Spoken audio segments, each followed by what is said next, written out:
Assam premier league बियो मैया बङाइगाव जिल्लानि बेटबारियाव बेखेवजेननाय जाबाय। दिनैहाय चिरां जिल्ला हिसाबै जोंहा बे थाइखाजरा राइन' स्पर्टिं क्लाबनि गेलेग्रा फोथाराव दिनै जागायदों। गासै 8था जायगायाव जागोन बियो प्रिमियार लिगआ। फैगौ 5 तारिखआव गसाइगाव रायमानायाव बे जागोन आरो दिनै पर्बतझरायावबो जागोन। दा बेखायनो जोङो चिरां जिल्ला स्पर्ट्स एस'सियेसन हिसाबै दिनैनि खेलाखौ जिबायदियै खुंनांगौ बेखौ जोङो जोबोरैनो मोनसे नाजानायनि गेजेरजों दिनै जाफुंहोनो जोङो हादों होननानै बुंनो हायो।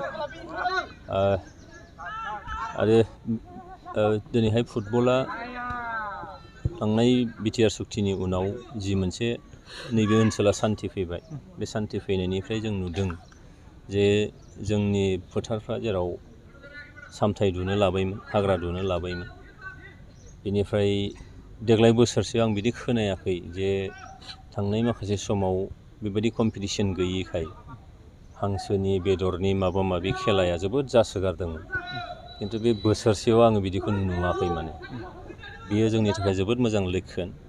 आरो जिहेथु बिटिआर ओनसोलाव दिनै जोंहा बे प्रिमियार लिगआ सोलिदों, बिनि सिगां जोंहा दुरान काप जाबाय, बिदिनो आसामनि माखासे कापफोर जानानै थांबाय आरो काउन्सिलनि थाखाय ISPL जानानै थांबाय।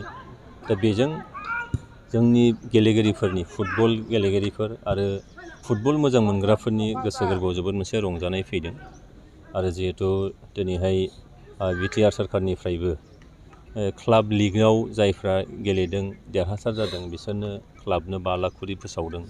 दा बेफोरजों जोंनि गेलेगिरिफ्रा लाइमोनफ्रा जोबोद मोनसे गोसो दुंगादों जे भबिष्यतआव गेलेनायनि गेजेरजों माबा मोनसे जानो हागोन होननानै।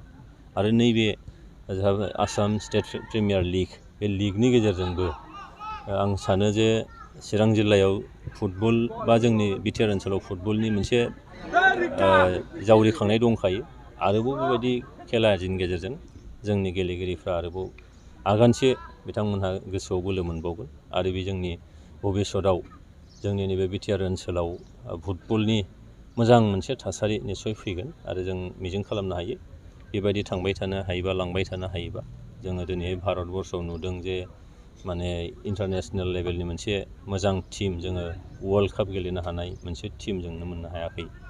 जोंनि नैबे ओनसोलनिफ्राय निस्सय बे टिमनि सासे सानै गेलेगिरिफोर ओंखारहैगोनाबो बियो माने गोमोथाव बाथ्रा नङा। बे माने थार ओंथियाव मोनहैनो हानाय मोनसे बास्तब खोथा जागोन बेयो। जोङो मोनसे समावहाय दावराव दावसिनि खेला गेलेनायखौ नुनो मोनोमोन। दावराव दावसिजोंनो फुल जायोमोन। खिन्थु दिनैहाय मोनसे खेला गेलेनाय मानाय बेफोराव जोङो ज' फैलायनो हानाय मानाय बेफोर परिस्थितिखौ नुनो मोनदों। बेनि गेजेरजों सारा मा फोरमायगोन? बे बाथ्राया बेनो जे ओनसोल नाङैनो जिथु सान्थिया फैबाय, रावनिबो गोसो गोरबोआव गिनाय मेवनाय बे बाथ्रानि खोथा गैला। मानोना बयबो उदां गोसोयै बयबो दिनैहाय सोलिनो हादों, थांनो फैनो हादों, खामानि मावनो हादों। जेला मानसिनाव मोनसे प्रेसार फैयो जे माखौबा लानानै गिनाय, माखौबा लानानै संखिनाय, अब्ला बेनाव अट'मेटिकेलि बे सिचुवेसननि थाखाय जेब्लाबो माने काउन्टार होनो थाखाय रेडि जानानै थायो।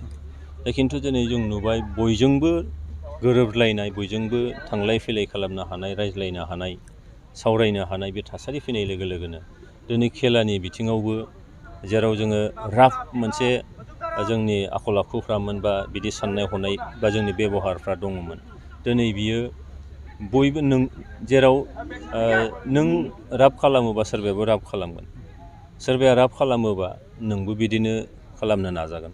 दा बे थासारिया गैयिखायनो दिनै बयनिबो गोसो गोरबोआव गेवलांसारनाय मोनसे मुड फैबाय, गेवलांसारनाय मोनसे थासारि फैबाय, जायनि थाखायनो बे परिस्थितिखौ फैदों होननानै आं सानो।